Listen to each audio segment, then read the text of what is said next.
Boa noite, pessoal. Nós vamos falar hoje de um assunto novo, que é o ponto de equilíbrio. Por que a gente vai falar do ponto de equilíbrio? Ele é uma continuação daquela teoria do lucro que vocês viram.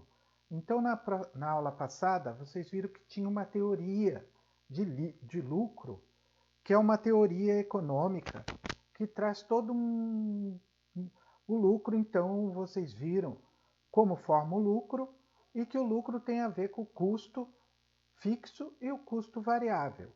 Então tem a ver com uma diferença entre receita menos despesas. O ponto de equilíbrio vem dessa análise. O que vai ser então o nosso ponto de equilíbrio, que é muito estudado na economia?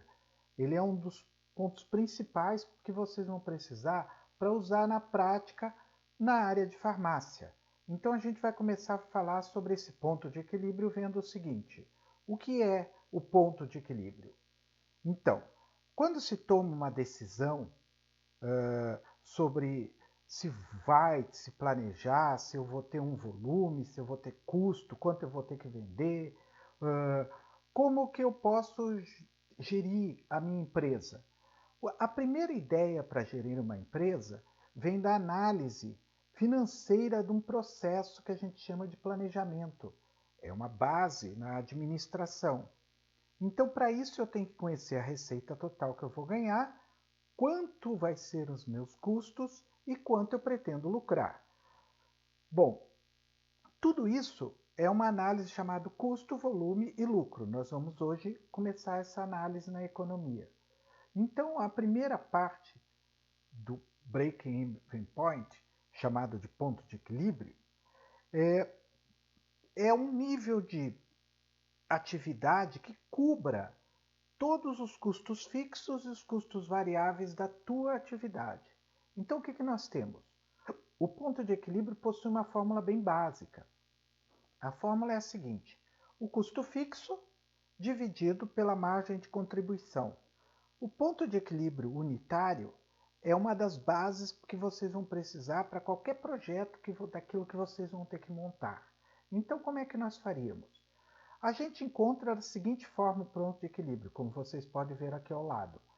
Eu tenho uma área de custos fixos, que vocês já aprenderam, que é o custo que não se altera conforme o nível de produção ou de venda. É um custo que eu vou ter, vocês vão ter aluguéis, vocês vão ter luz, vocês vão ter toda uma área de talvez algumas máquinas que tenham que ficar constantemente lá. Elas não interferem no custo que vocês terão de compra de remédio, que é variável, de pagamento de funcionário, que é variável, ou comissões, de propaganda, que é variável, que vocês vão pagar.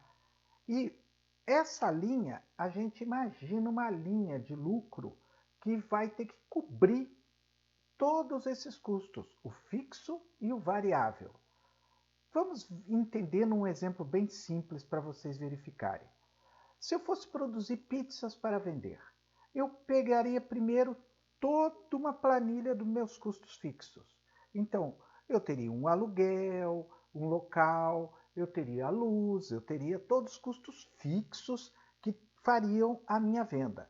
Se eu chegasse a um custo fixo de 9.000 por mês para manter a minha empresa, com funcionário indo lá, com alguma coisa assim, agora eu montaria o custo de montar uma pizza.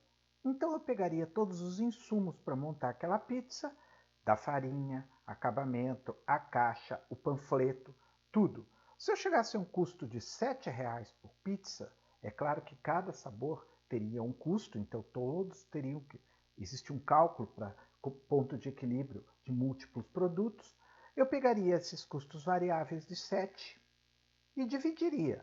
Ponto de equilíbrio, se eu imaginasse que uma pizza no mercado estaria valendo, por exemplo, verifiquei o preço que está valendo aqui na minha região, uma pizza. Uma pizza grande estão vendendo, vamos dizer, uma pizza média R$ 22, ou grande a 22. Vendi uma pizza a 22. Eu tenho um custo variável de 7, mas tenho um custo fixo de 9. Então eu pego 22 menos 7, dá 15. e divido os 9.000 que eu tenho de custo fixo pelos 15. Com isso eu sei o número de pizza que eu vou cobrir os custos. Ou seja, vendendo 600 pizzas, eu só vou conseguir zerar, pagar todos os custos, o fixo e o variável. Não vou ter lucro. Se eu quiser o lucro, eu tenho que somar aos 9.000 reais de custo fixo. E aí eu dividi para ver quantas pizzas eu vou vender para já ter lucro. Essa é a primeira introdução à teoria